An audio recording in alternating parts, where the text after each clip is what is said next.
and will actually do us much more harm. This contradicts what the founders wanted and what they have given us, a Constitution that is very uniquely designed. If you read the Constitution very carefully, it is a list of prohibitions. And they're not prohibitions against free individuals, they're prohibitions against our government.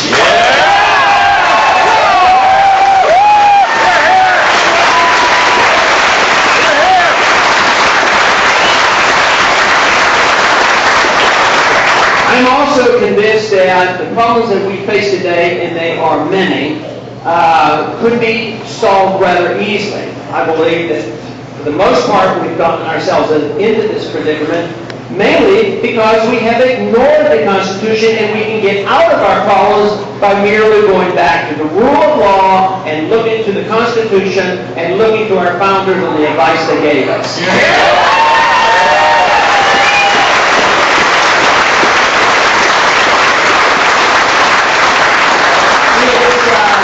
Last week, I received a very special gift. Somebody sent it to me in the mail. It was a newspaper. It came from Massachusetts, and the date on the newspaper was 1803, when Jefferson was president. At the top of the page, it had a Jefferson quote, peace, commerce, and honest friendship with all nations, no entangling alliances.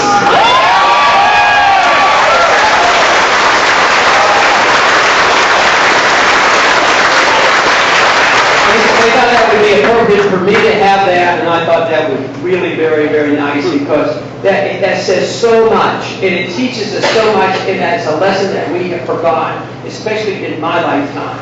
In the last 100 years, we have gone astray on our foreign policy. And there's no reason why we can't come to our senses, and we have to do it soon, because countries that overextend themselves, even the wealthy empires, the powerful nations, they inevitably stretch themselves too far, and they end up bankrupting the country itself. And I'm afraid that is going to happen if we don't change our plans. There's no reason in the world we can't resurrect the founding fathers of foreign policy, and that of the Constitution, and that is mind our own business and bring our troops home.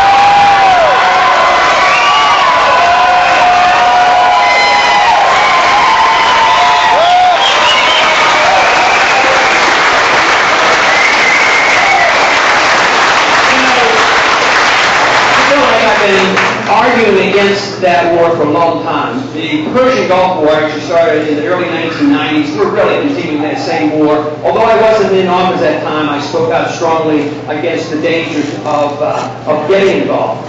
But I became very outspoken against the war that I saw coming in 1998. In 1998, we passed the Iraqi Liberation Act, which was overwhelmingly passed to support the Clinton desire to have regime change in Iraq. So that's how long the plan has been around. But this whole issue of intervention overseas and spreading our empire is not unique even with the last two administrations. It's been around a lot longer, and that's why we have to challenge the philosophy that they are following. Actually, the person who was most responsible for this was Woodrow Wilson, who got us involved in World War I unnecessarily. And this is what has happened. World War I absolutely did not require us to go over there. But it led to Depression times following, it led to World War II. And when were the lines designed in the Middle East? After World War I, and that's what we're still fighting over. So it is this notion that we can participate in telling people how to live, and for us to get involved in their affairs is something that doesn't mean much. It doesn't make much sense. And this is precisely what we were advised not to do. But you know, they say very often, well, the way you talk is you want to bring the troops home and doing this. You won't vote for the money here. You didn't vote for the war. Why don't you support the troops? Well, I'll tell you what. Just think how many troops would be alive today if they had our foreign policy.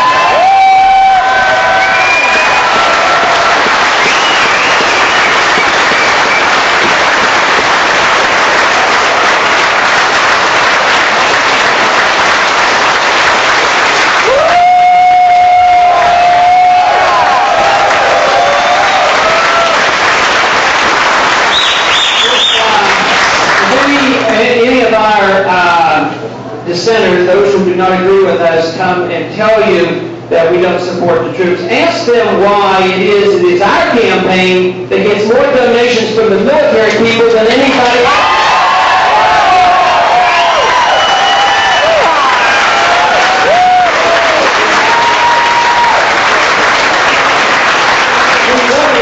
Same amount of money as all the other Republican candidates put together for the military.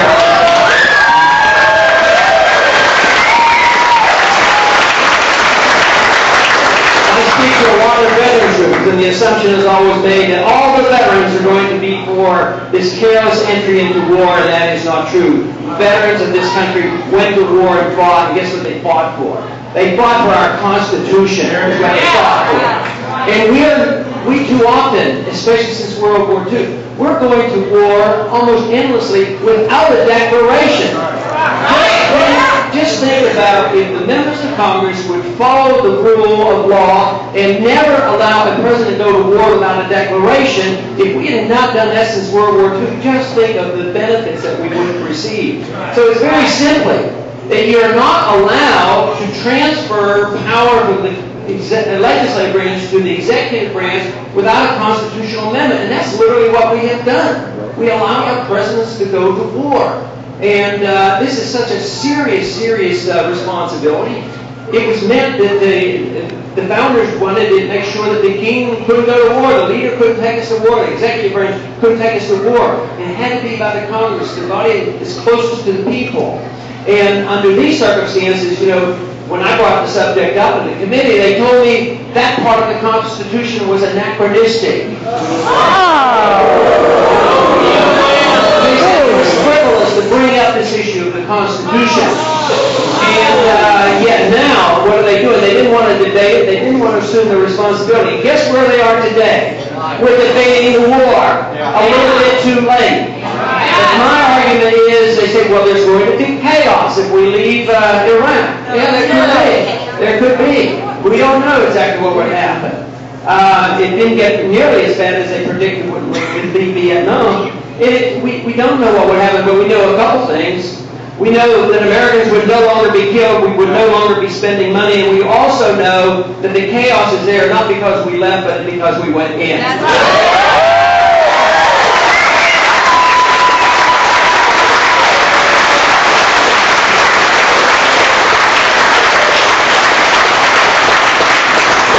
It's important that we come to the conclusion that just shifting troops here and there and moving them about will not answer the problem.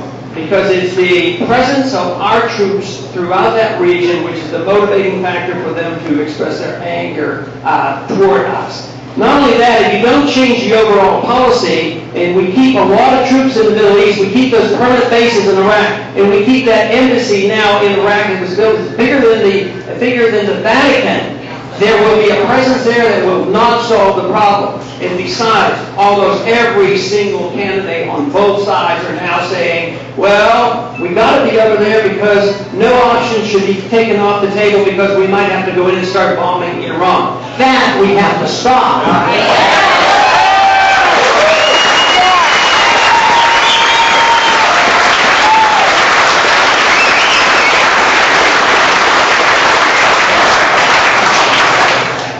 Empires end when they go bankrupt. What we need to do is work hard to try to come up with a system which is logical and there's a transition that will work. And that is, we have to change policy. Philosophy is very, very important, and the philosophy of foreign policy is key. At the same time, how can we continue to spend these hundreds of billions of dollars overseas? At the same time, they're starting to cut some of our programs here at home, programs that probably should be cut as a beginning. So the only way we can solve our financial crisis that is coming, instead of continuing to spend endlessly, is I can see that what we could do in a logical fashion is we could save hundreds of billions of dollars if we would just bring our troops home.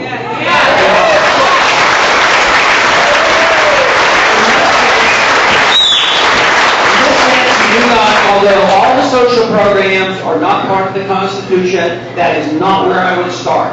But I would start with addressing the subject of Social Security. I think that young people ought to have the opportunity to opt out of it if they want to.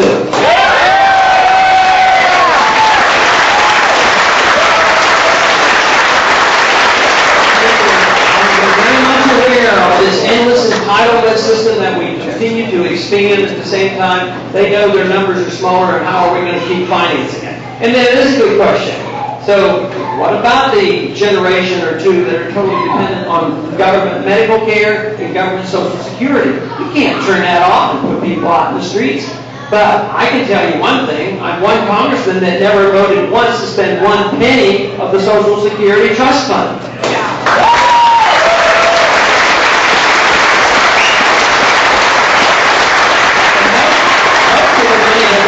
Spending gets put into general revenue. But if you allow people to opt out and work toward a transition, you can only take care of those people who become dependent if you save that money from the overseas expenditures. And you could literally save enough to take care of that at the same time, even cut our deficit. We're up to nearly $1 trillion a year paying for the operations of the State Department, the DOD, and all the other things that come up, such as the interest on the debt. So these are the kind of things that can happen. It isn't that difficult. It means that we just have to have the will to do it, and an understanding and a confidence that freedom works. This is what we need. Because freedom truly does work. What happens when you protect individual liberty, you allow creative energy to explode. And we still have a lot of that in this country. There's still a lot of opportunities that we have. And for the most part, there's still a lot of wealth in this country.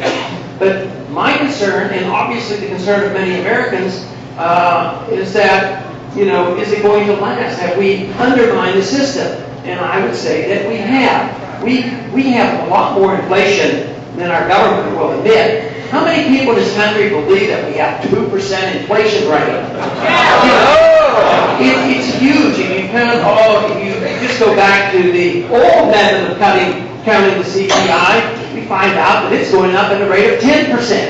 And if you happen to be in the middle class and you happen to have some medical bills to pay, education bills, you might have an inflation rate of 15% or so. So in spite of the prosperity that we have on the surface, we are also benefiting by borrowing a lot of money, individually as well as a nation. Yeah. We have to borrow almost $3 billion a day in order to take care of the expenses in this country.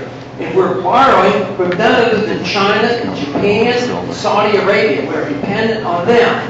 So we're not wealthy because we work hard and save. Matter of fact, savings has gone down into the negative right now. So when they come up short, they taxes to the hilt, there's a limit. They borrow to the hilt, there's a limit. So what do they end up doing? They end up printing the money. Yeah. And that is wrong. Yeah. That is wrong. That is very destructive.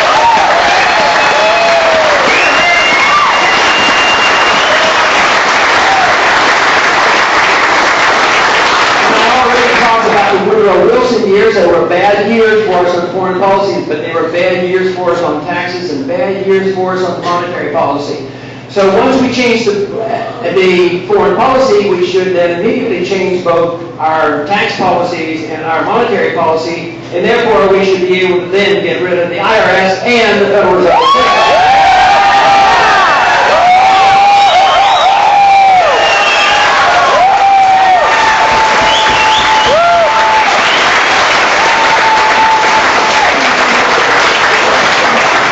The founding fathers knew a lot about inflation. They had runaway inflation with the continental dollar when they put into the Constitution no admitting the bills of credit, which means no paper money. And they said that Congress only had the authority to mint gold and silver coins and maintain their value. And yet today we have a central bank that deliberately destroys the value of money. The dollar now, compared to the dollar the Federal Reserve inherited, is worth 4 cents. It's within 96% of the value of the dollar that existed in 1913. But there's various reasons for inflation. It literally transfers wealth to the middle class. Freedom and sound money expands the middle class, expands the wealth of the middle class. And it expands opportunities. But if you debase a currency over time, that will cause the middle class to be wiped out. The extreme, of course, would be examples like Germany and South American countries. But we could have that happen if we don't put this in check and stop it. But the reasons they do this is that some people do benefit. Not everybody suffers the same amount. If everybody's wages went up and everybody's prices went up at the same rate as the money supply went up, it wouldn't be a big deal. But some people suffer, other people benefit. There is a transfer of wealth. It goes from the middle class, it goes to the wealthy. Just think of the deals that occur on Wall Street today, where they make billions of dollars at the same time the average person's having trouble paying their bills. But there's a couple other reasons that the whole idea of money has to be looked at. And of course, let me tell you, I've been encouraged about talking about this issue. Nobody else talks about it. I've been talking about it ever since I ran for office the very first time. It's a crucial issue, and it will become a crucial issue. The most important thing is that people understand this. But the other reasons that they do this, and the big cause is the economic consequence. It causes the bubbles. It causes bubbles on Wall Street, the NASDAQ bubble, housing bubbles, and then the collapses. So this is artificial, and it's very, very detrimental. But the real reason to be very leery of the inflationary system is that it's a hidden tax. You know, they don't, if they had to tax us directly today on what they have to do to balance the budget, it probably wouldn't be too bad an idea because there would be a real good tax reform. but they couldn't do that, so they had to have this deceptive method of just printing up the money, which means the politicians have no restraint. They just vote for the programs. You know, whatever the people want, I'll get reelected if I vote for these. Oh, we have to go overseas. Well, overseas and not worry about it until later on. Then they don't realize, in the 70s, how many people realize the 70s were a consequence of the deficit spending and the inflation of the 60s. So this is, to me, an incentive for big government to grow with this monetary system. And just think of what's happened since 1913. The Federal Reserve was literally the cause of our depression, and it was the financing of World War I and World War II. All our wars are financed through inflation, and then there's a price to be paid. But there's a limit, and that's, I think, is what people are sensing today, that the monetary system's been undermined, the economic system's been undermined, and they're worried, and they're concerned, and I don't believe that they're very excited about many of the alternatives they're hearing from the politicians. So, what we offer today is something not brand new, but it is really something that's very exciting right now because there's a receptive ear to it. And that is very simply that freedom works. Freedom is something that is precious. It's precious for us not only because we have a sensible foreign policy, it helps us in our economic policy, but equally important, it means that our personal lives will be our own, and that government will be off our back and out of our bedrooms and just out of our lives.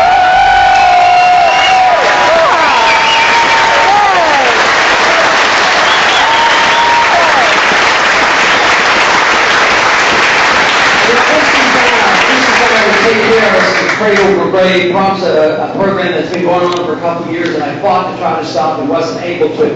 And that program is called mental health testing. Every kid in school. Can you think of anything where that has to be stopped?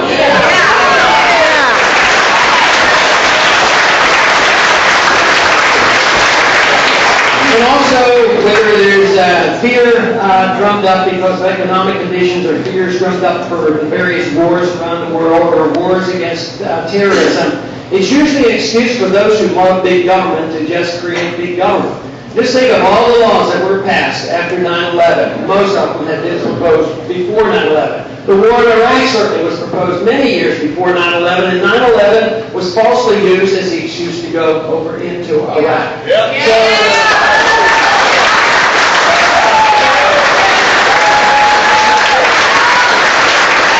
Since 9/11, that our freedoms have been severely undermined, whether it's the Patriot Act, the Military Commissions Act, and the invasion of our privacy, searches without warrant.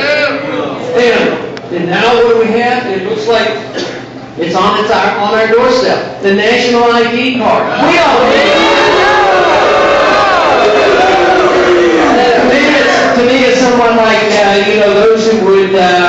the Second Amendment. You know, there's crime in the streets and there's use of guns, and obviously the bad people now be put in jail. But what are some of the liberals want to do and the big government people want to do? They want to come in and register your guns that you use and you've never committed a crime. That makes no sense.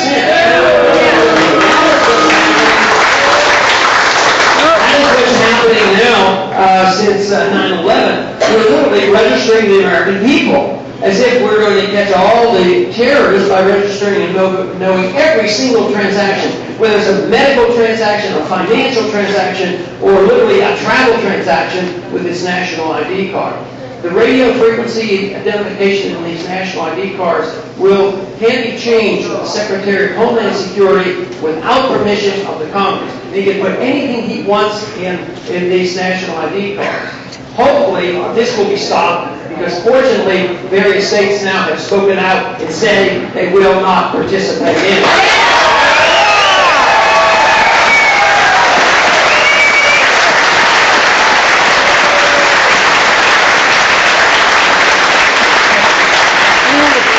If I have the opportunity, I will make sure that it never gets done.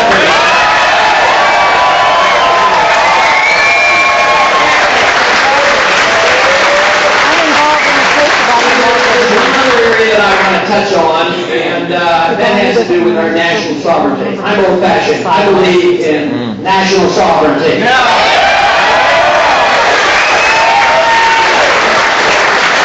Which means we can start with getting out of the UN. And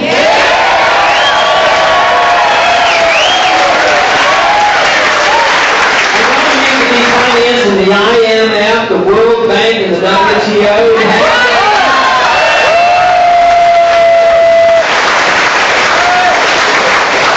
We certainly ought to put a stop to the North American Union.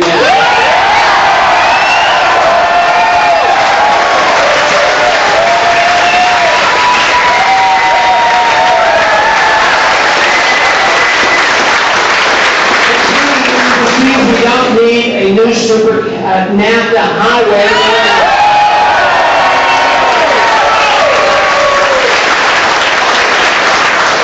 If we fulfill our responsibility for protecting private property rights, we will make sure that eminent domain is never used to confiscate our rights.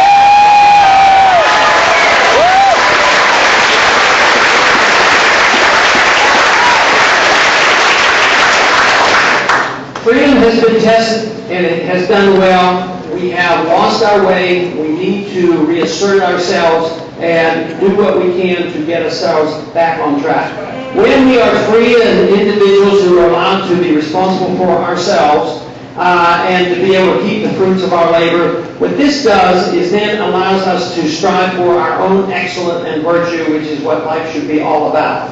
Right.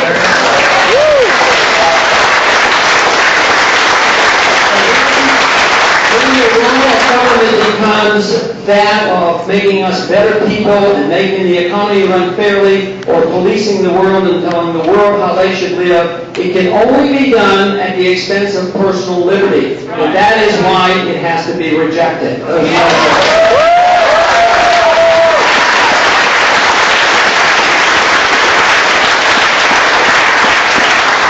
There's every reason to believe that there's a lot more people will be joining us in this effort, and we should be encouraged. And we should be thankful that we have been blessed by living in this country, and that our traditions are so outstanding compared to many others. I think the Soviets and the Russians have more problems dealing with their breakdown of their empire because they do not have our traditions. We have the traditions of private property and private contracts and that of sound money. All we have to do is restore something that we have. And we don't have quite the task, and that is not that difficult. And that should be our task. All political action, from my viewpoint, it should be designed for the promotion of liberty. Hear, hear. Liberty above all!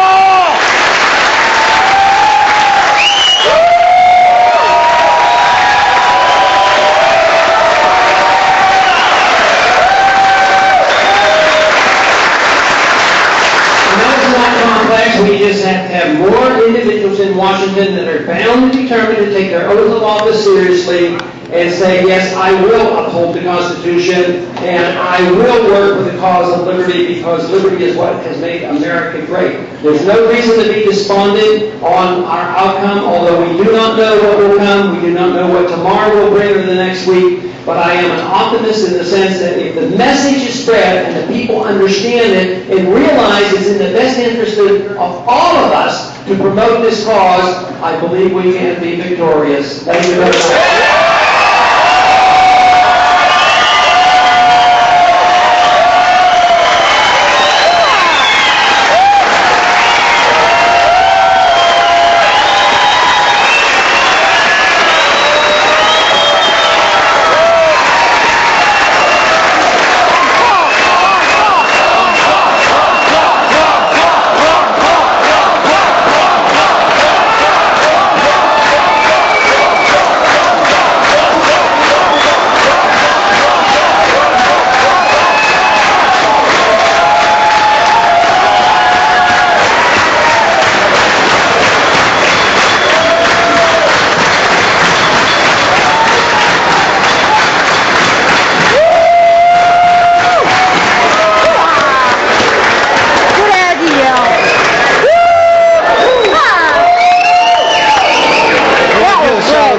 The beer next to your rifle.